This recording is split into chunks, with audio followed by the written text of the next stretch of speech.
자, 먼저 뉴스들 한번 정리를 해보죠. 우리 권순우 취재팀장, 어서 오십시오. 예, 안녕하세요. 상프로TV 권순우 취재팀장입니다. 네, 반갑습니다. 네. 남의 얘기가 아니라 정프로님 얘기였군요. 기침 계속 하시는 게.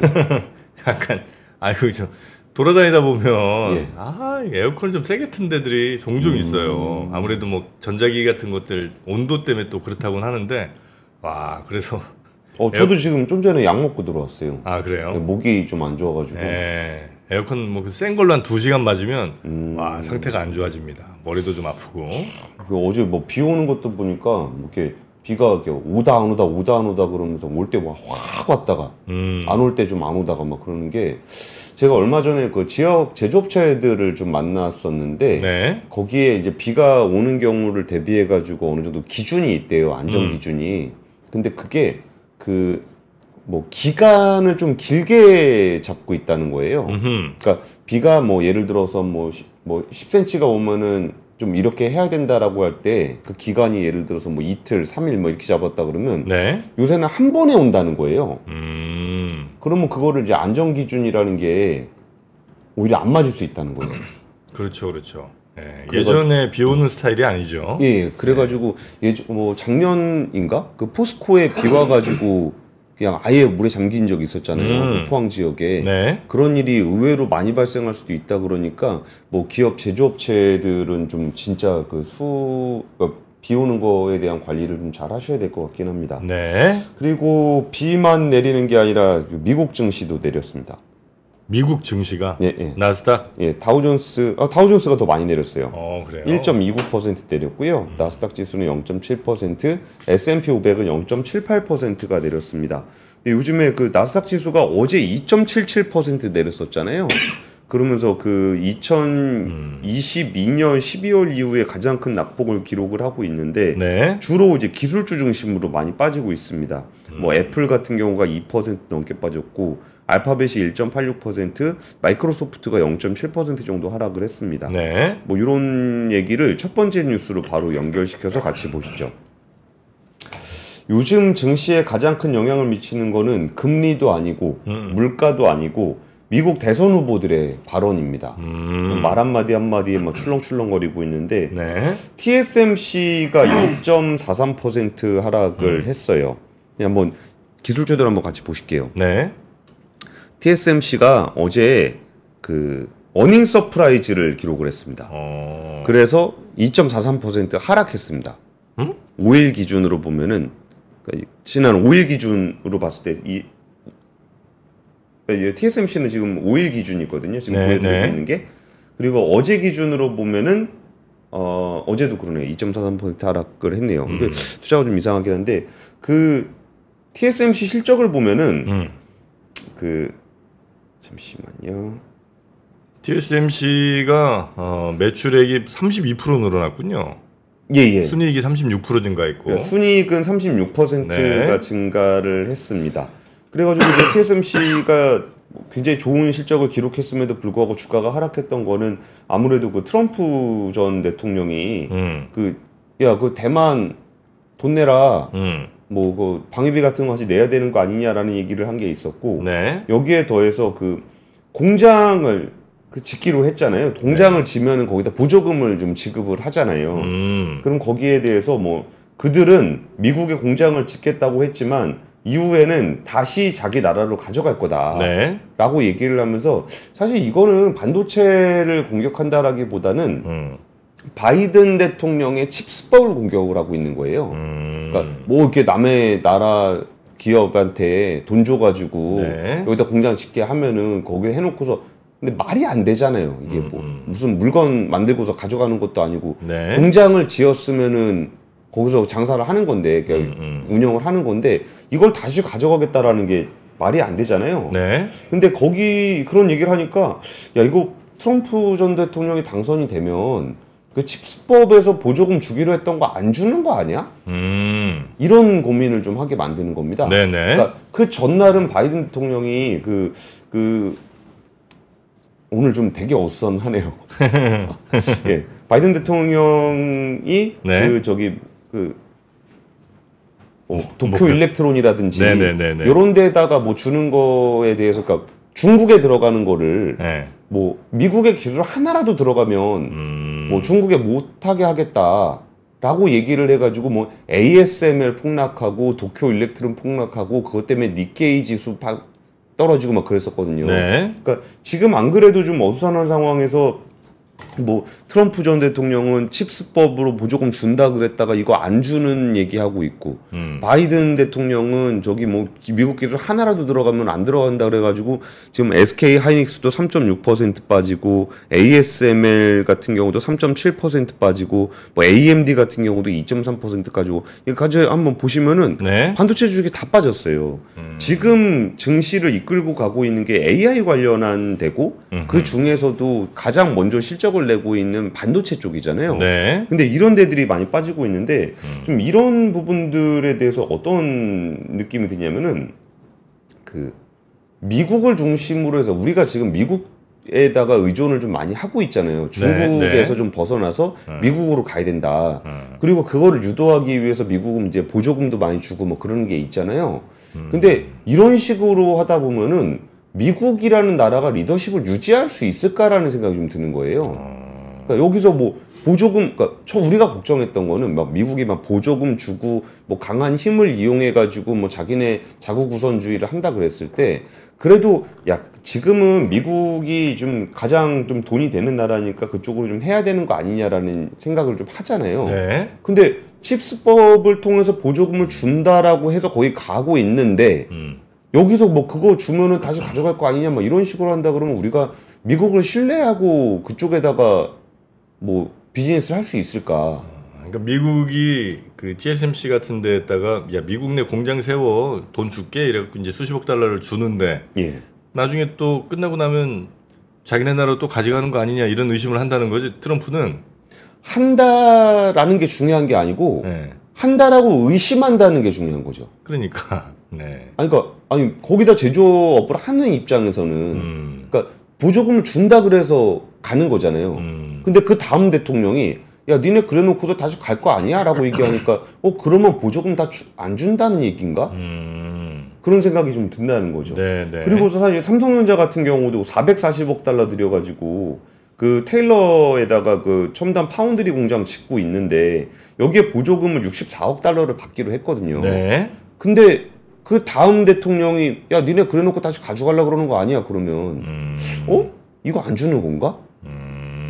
라는 생각이 좀 든다는 거고 거기에 더해서 좀 중국에다가 뭐 도쿄 일렉트론이나 ASML 장비 못 넣게 한다 그러는 얘기가 또 나오니까 네. 그러면 사실 우리나라 같은 경우는 이게 삼성전자가 전체 낸드 생산량의 40%가 여전히 중국에서 만들어요. 네. 그리고 SK 하이닉스 디램의 한 45%도 중국에서 만들고 있습니다. 그것도 어느 정도 협상을 해가지고 우리나라 중국에 있는 공장 같은 경우는 장비 반입을 하는 걸로 돼 있거든요. 근데 갑자기 또 뭐 장비 못 넣게 한다 그러니까 네. 이런 불확실성들이 겹치면서 좀 반도체 주가가 전반적으로 좀 안 좋은 상황입니다. 그래서 이게 파이낸셜 타임즈 같은 경우도 올 들어서 거침없이 반도체주가 상승세를 유지하고 있었는데 여기에 지정학적 위험이 제동을 걸었다라고 좀 분석을 하고 있고요. 네. 이런 부분들이 영향을 미치다 보니까 반도체를 중심으로 했던 그 일본 니케이 지수라든지 대만의 가권 지수 자체가 흔들리는 이런 일들이 좀 이어지고 있습니다. 우리도 뭐 반도체 비중이 워낙 큰 나라 중에 하나잖아요. 예. 우리도 사실은 좀 위험하네, 그죠? 위험하죠. 네. 우리나라 시가총액 1, 2위가 삼성전자하고 반도체인데. SK하이닉스인데 예. 근데 이게 참 그렇죠. 이게 다른 변수도 아니고 미국 대선을 앞두고 후보들의 말 때문에 지금 몇 개 나라가 좀 흔들리고 있는 건지. 네네네. 근데 트럼프가 아마 뭐 보조금을 실제로 뭐 안 줄 수도 있고 아니면 한 10년, 15년에 나눠서 줄 테니까 뭐 계속 공장 잘 유지하게 하는 방안을 강구할 수도 있고 아니면 지금 현재 증시 상황이 이렇게 너무 좋게 쭉 가다 보면 바이든한테 유리할 수 있으니까 오히려 이걸 좀 흔들려고 하는 걸 수도 있는 것 같기도 하고 뭔지는 모르겠습니다만 하여튼 거기까지는 생각을 못 해봤어요. 왜냐면 이제 지금 증시가 이렇게 다들 뭐 AI 발해서 너무 좋잖아요, 그죠? 근데 그렇게 증시가 계속 화랑이면 바이든이 조금 유리할 수도 있잖아요. 근데 이제 트럼프 입장에서는 그런 거 좀 흔들어 놔야 이제 현직 대통령에 대한 반대 여론 같은 게 좀 세질 테니까 뭐 그런 걸 좀 노렸을 수도 있지 뭐. 예, 뭐 그렇게 얘기를 할 수 있을 것 같긴 한데, 네. 저는 오히려 지금 같은 상황이 그 미국이라는 국가에 대한 신뢰를 많이 떨어뜨리는 것 같아요. 뭐 그런 결과는 뭐 충분히 가능하겠네요. 그 얼마 전에 저 퇴근길에 그 변정규 전무님하고 미주은행의 변정규 전무님하고 인터뷰를 하다가 변 전무님 그 얘기하더라고요. 미국의 우선주의가 너무 심해지니까 우리나라도 좀 다른 데 좀 알아봐야 되는 거 아니냐, 그 얘기를 좀 하시더라고요. 안 그래도 좀 중국의 비중이 굉장히 높았다가 그거를 좀 빠르게 미국으로 좀 이동을 하고 있는데, 네. 이런 식으로, 그러니까 제일 싫은 게 오히려 증시에서는 때리는 애보다 더 싫은 애가 때릴까 말까 하는 그 불확실성이거든요. 그럴 수 있죠. 그러니까 기업 입장에서 투자를 해야 되는데 투자를 하려 그러면 보통 뭐 지금 공장을 짓기 시작하면 한 2, 3년은 걸린다. 그럼 한 2, 3년 앞을 내다보고 하는 건데 거기서 불확실성이 생기는 거는 정말 싫은 거거든요. 네. 그러니까 차라리 안 된다 그러면 안 가면 되는데 오라고 보조금 준다고 오라고 이렇게 다 해놓고서 그 다음 대통령은, 그러니까 사실 이게 법이나 규정으로 정해져 있는 거잖아요. 그러니까 그런 걸로 안정성을 만들어주는 건데, 네. 그게 대통령 바뀌면 법이고 규정이고 아무것도 없다라고 한다 그러면은 그걸 누가 신뢰할 수 있겠어요? 근데 이런 변수는 되게 안 좋은 변수인 것 같아요. 그 금리라든지 환율이라든지 뭐 물가라든지 이런 거는 전반적인 경제 상황을 반영해서 우리가 어느 정도는 좀 전망을 하면서 접근하고 있는 건데, 이거는 도저히 우리가 예측할 수 없는 변수기 때문에 네. 증시에 오히려 더 큰 악재가 되지 않았나 싶어요. 자, 이 트럼프가 내놓는 여러 이야기들에 계속해서 앞으로도 아마 증시의 여러 부분들이 흔들흔들 할 텐데, 예. 그런 것들 또 잘 대처하는 그런 현명한 투자자들 되시기 바라면서 뭐 잘 대처하기가 근데 쉽지는 않겠네요. 워낙 어디로 튈지도 잘 모르고 어떤 얘기를 또 어떤 방식으로 꺼낼지도 모르는 그런 또 캐릭터의 사람이라. 자, 그러면 첫 번째 뉴스는 이 트럼프의 입 때문에 흔들거리는 반도체 주가들 얘기 좀 전해주셨고, 플러스 트럼프의 입에 영향을 받은 바이든 대통령의 입도 흔들흔들하고 있는 거죠. 아, 그렇습니다. 예. 네. 자, 그럼 두 번째 뉴스도 가보겠습니다. 두 번째 뉴스는 정프로는 우리 그때 얘기했던 거 기억나세요? 그 DSR 시행을 2개월 연기하는 거. 네. 그게 정부의 부동산 시장에 대한 방향성에 나쁜 시그널을 줄 수 있다. 아, 스트레스 DSR? 네. 그거 관련해서 정프로님 좀 세게 얘기를 하셨었잖아요. 네. 정부가 이제 부동산 가격을 잡을 생각이 없는 거라는 시그널 주는 게 되게 나쁜 거다. 예. 그 얘기했었는데, 그때 이후에 지금까지도 굉장히 정부가 지금 우왕좌왕하고 있습니다. 그리고서 시그널을 그렇게 줘가지고 부동산 가격이 좀 오르니까, 네. 뭐 여기서 또 정부는 그거 아니라고 막 해명하기 너무 바쁜 거예요. 근데 정색하고 지금 국토부에서 보도 해명 자료를 계속 내고 있어요. 뭐라고요? 정부는 부동산 공급 많이 할 거고 부동산 가격을 잡을 겁니다. 그 얘기를. 아니, 말이 아니라 행동을 보여야지. 행동은 일로 가고 있는데 말만 그렇게 한다고 우리가 그걸 신뢰할 수가 없잖아요. 근데 그게 진짜 생각보다 정부가 정말 우왕좌왕하고 있다는 게, 네. 부동산 관계장관 회의를 소집을 했는데 이게 지난해 9월 이후에 10개월 만에 처음이에요. 그러니까 부동산 가격이 지금 심상치 않다는 거예요. 네. 근데 정부가 그 이상한 시그널을 주면서 거기서 막 갑자기 바잉이 막 나니까 부동산이 오르니까 이제 와서 뭐 이것저것 정책을 내고 있는데, 그러면서 주로 하는 얘기가 이제 공급과 관련한 얘기를 하고 있어요. 부동산 공급이 충분히 많다. 네. 왜냐면 지금 부동산 가격 시장이라는 거는 가격이 오르는 것과 가격이 오르는 논리를 설명하는 게 좀 다르긴 해요. 네. 근데 부동산 가격이 오를 거다라고 주로 주장하시던 분들이 썼던 논리가 그 공급이 부족하다라는 논리였어요. 네네. 근데 공급이 부족하다라는 건 부동산이 뭐 오늘 짓기 시작하면 내일 나오는 게 아니잖아요. 그러니까 공급 부족론은 한 2, 3년 전부터 계속 있었던 얘기입니다. 네. 근데 지금 부동산 가격이 좀 오르기 시작하면서 공급 부족론이 확 불거지고 있어요. 그러니까 정부에서 이제 와서 공급이 부족하지 않다라는 대응 논리를 피고 있는데, 그러면서 하는 얘기가 수도권 신규 택지 2만 호 이상을 추가 공급하겠다. 언제? 아직 시작도 안 했는데 왜 패부를 찌르세요? 아니 이게 언제 할 줄 알아야지. 지금 2024년이 제일 지금 공급이 준 그런 해라면서요.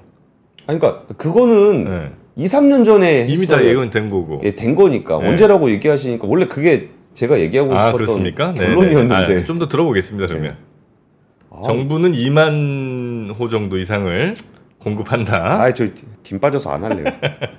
왜 그래?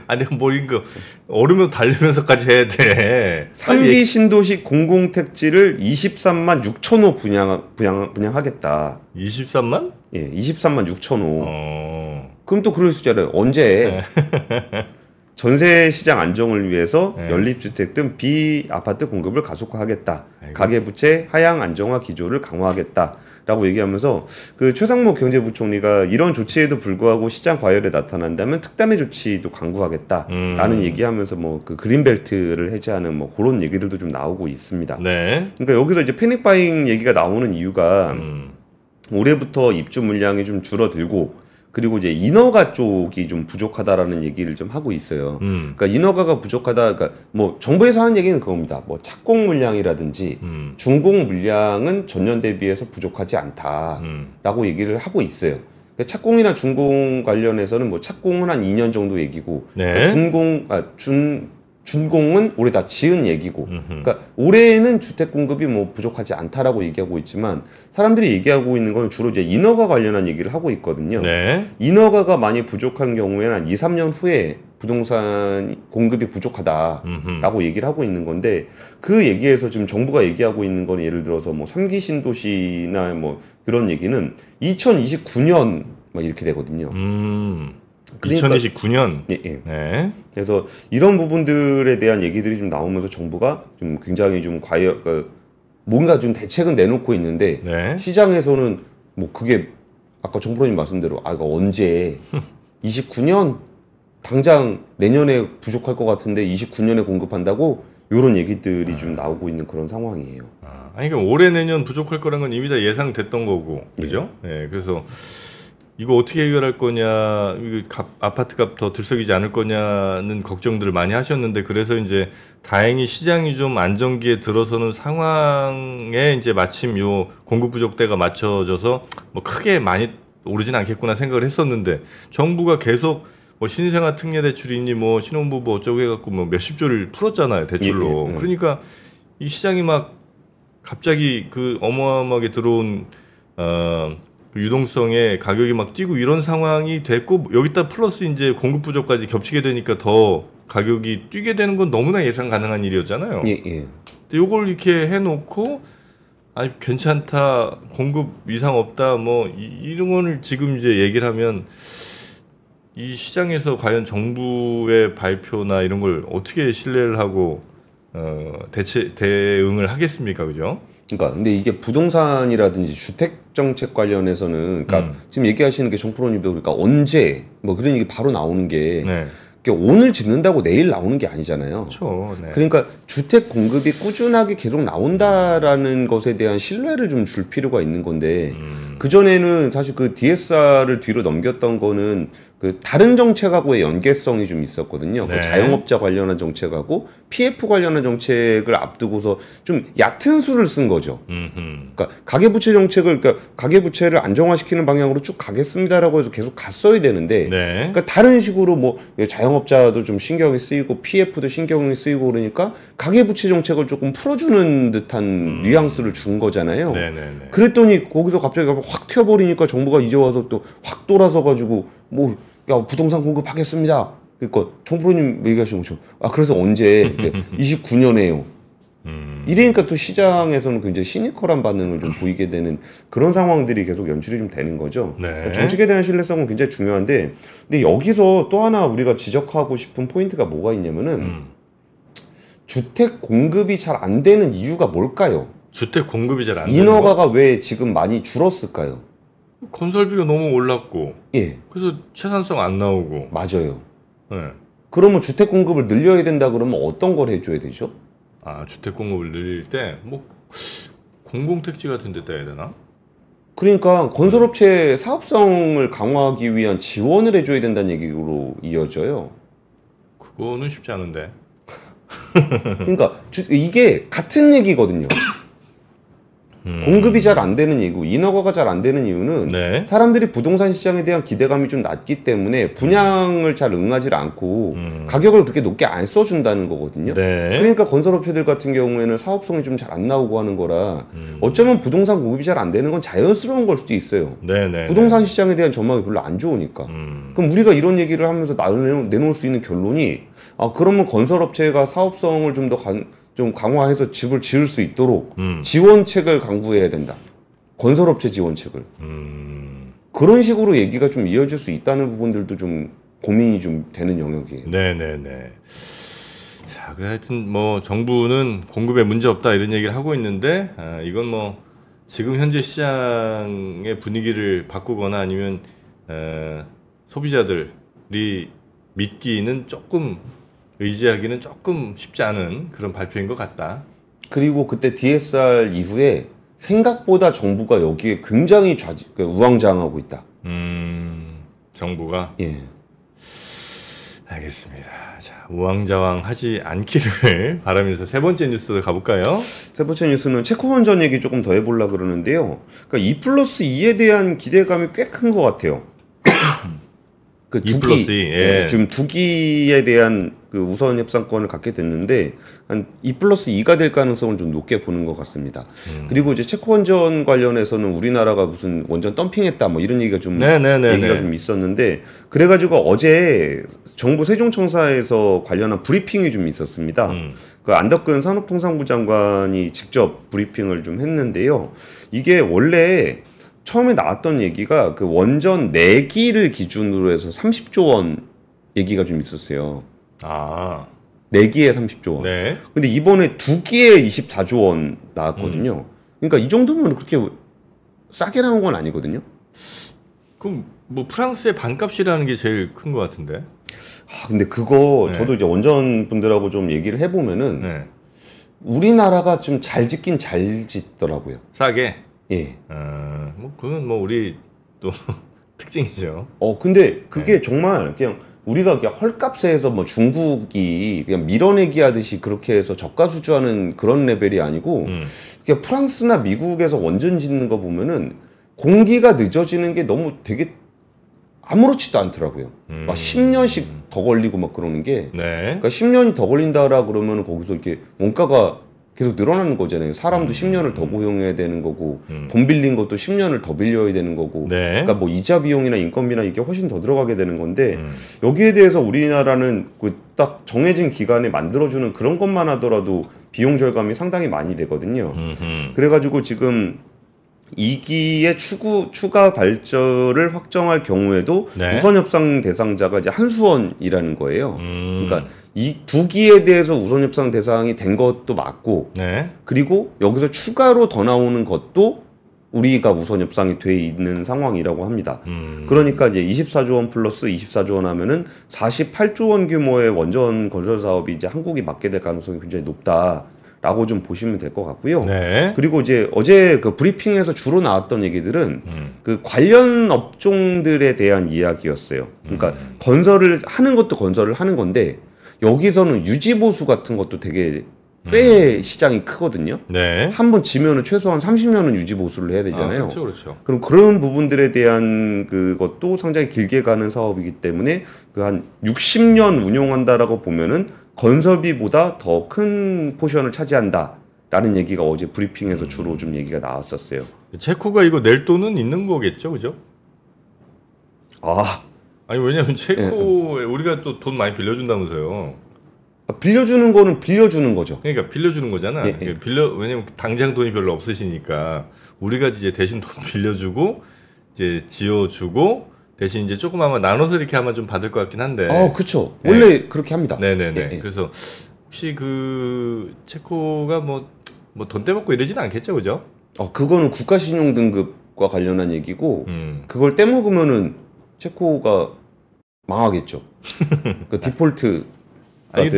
떼먹힌 경험들이 아주 없진 않잖아요, 우리가 예전에 뭐 동유럽 쪽에서도 아마 좀 그랬던 것 같고 뭡니까 그 인도네시아인가 뭐 거기서 뭐 현물로 받기도 하고 뭐 했었잖아요. 아, 뭐 그런 이제 아픈 기억이 혹시 있어서 뭐 고등어로 대신받고 뭐 이런 건 설마 아닌가?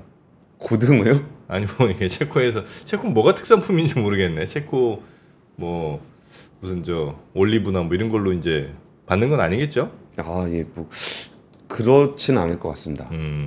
어떻게 받아도 받긴 받아야죠. 뭐 전기요금 계속 또 국민들이 낼 테니까 네 그런 거만. 그리고 근데 좀 안타까웠던 거는 어제 두산 에너빌리티 주가가 1.18%가 내렸어요. 왜? 어제 말씀드렸잖아요. 그 두산 박해. 네네네. 거긴 좀 그 회사의 문제가 좀 있는 거죠. 예, 예. 예. 참 되게 그 원전과 관련해서 이게 주요한 회사였는데 여기에서 좀 그 어제 대신증권에서 얘기했던 거는 원자력 설비를 책임지는 두산 에너빌리티 같은 경우는 주기기하고 주설비 공사 등으로 거의 한 8조 5천억 정도의 공사비를 따낼 수 있다라는 전망을 했어요. 이렇게 좋은 뉴스가 나왔는데 1.18%가 내린 거 보면서 참 두산 에너빌리티 가질 거 이거 되게 기대 많이 했거든 체코원전. 정작 그 축포를 올려야 되는 날 주가가 떨어져서 좀 안타까웠습니다. 체코가 맥주가 유명하군요. 맥주로 받으면 48조 원어치를. 근데 이게 저 뭐야 이렇게 이제 맨 처음 건설한 비용도 건설한 비용이고 그다음에 이제 유지 보수 요거 이제 꽤 괜찮다는 거잖아요. 엄청 오래 가죠. 요거 수수료가 얼마나 돼요? 수수료? 네. 수수료를 왜 받죠? 수수료 안 받습니까? 유지보수. 네. 유지보수는 저기죠. 생돈이죠. 생돈. 수수료가 이제 뭐 나중에 협상하기 따라서. 아니요. 이게 뭐 수수료 개념이 아니라 뭐 예를 들어서 뭐 부품이 망가졌다. 그럼 그 부품 갈아야 될 거 아니에요. 그렇습니까? 네, 그러면은 그냥 그 납품하는 비용으로 되는 거고 수수료 개념은 아닙니다. 그렇습니까? 예, 예. 왜 그러냐면 저 KB증권은 그 주식 거래 시 수수료를 완전히 받지 않는 리얼 제로를 또 시작했지 않습니까? 그거는 KB증권이 착해서 그런 거고. 그렇죠. 우리는 체코한테 받아야죠. 받아야죠. 네. 네. 그래서 KB증권은 국내 주식 거래 시에 수수료뿐만 아니라 뭐 주식 거래 수수료는 영원한 데가 좀 있으니까 이벤트로 여기는 이제 유관 기관의 수수료까지. 예. 예를 뭐 예탁 결제원 뭐 이런 데 있잖아요. 한국거래소. 요런 데 이제 수수료까지 KB증권이 대신 내는 것 같아요. 네, 그래서 그것까지 제로로 그쵸. 리얼 제로. 물론 그 돈이 제가 보니까 크진 않습니다. 예, 그 돈이 크진 않아요. 그것만 이렇게 막 엄청 광고할 건 아닌데 여튼 조금의 수수료조차도 완전히 제로로 만들었다는 거. 거기에 이제 좀 의미를 부여하고 싶고요. 크지 않다니요. 정프로님처럼만 예를 들어서 한 10억씩 주식을 사고 파시는 분들에게 0.015%의 수수료가 생각보다 큽니다.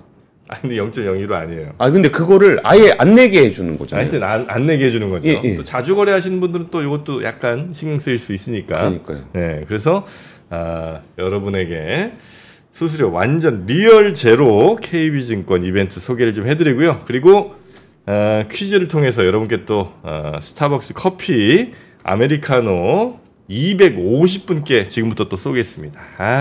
퀴즈 하나 드립니다.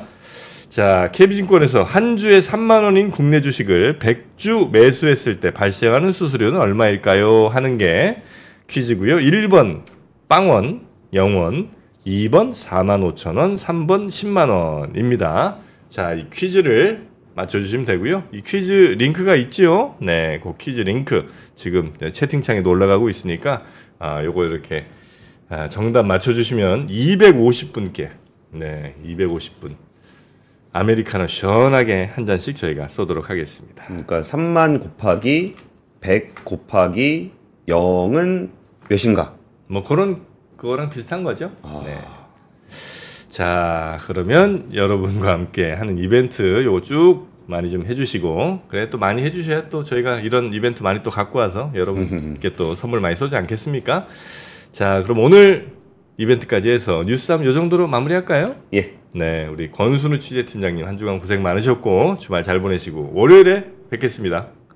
감사합니다. 고맙습니다. 예, 감사합니다. 박근영, 이선영, 사경인, 염승환 투자 마스터들의 세심한 케어로 건강한 투자 습관을 만드세요.